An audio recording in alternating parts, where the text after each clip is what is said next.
This is TWiT.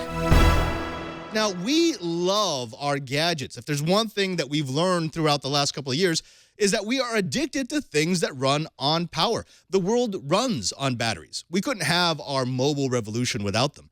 Our phones, our laptops, our gizmos, our gadgets, even the data centers that run the servers and switches that make the internet possible, well, they all have a voracious appetite for batteries because they need power.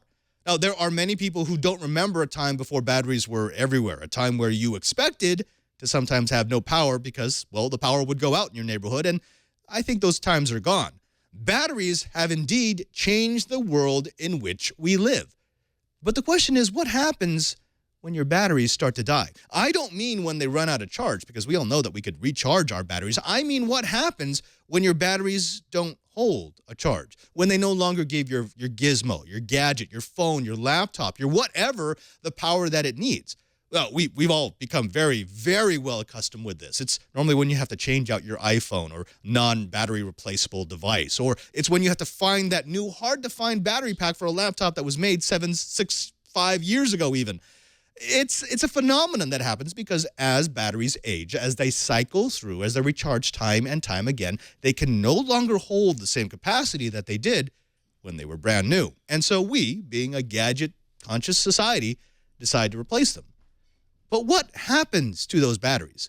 We throw them away. They become our e-waste. They become a piece of refuse, a dangerous piece of refuse to the world. But maybe they don't have to.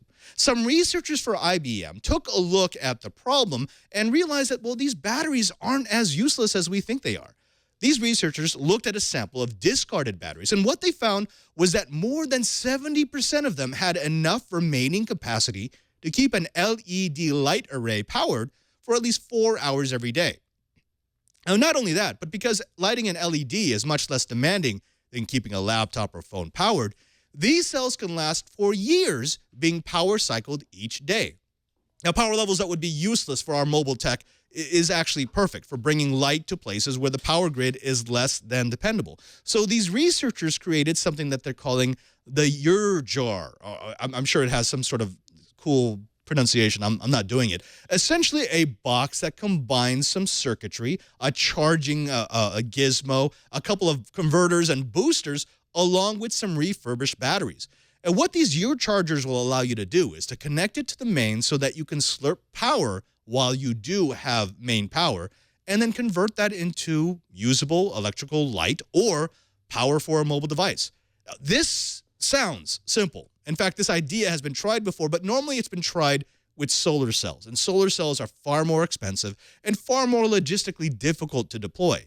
This is using an existing resource, which is an unstable power grid, in order to provide life-giving power. And trust me, power really does change the way that people live. When you can have light after the sun has gone down, when you can dependently charge your mobile devices even though you don't have a power grid, when you can make sure that you can stay connected even when you're living in squalor, it changes the way that you view the world. And who knows, maybe our e-waste will become the light to those who live in darkness.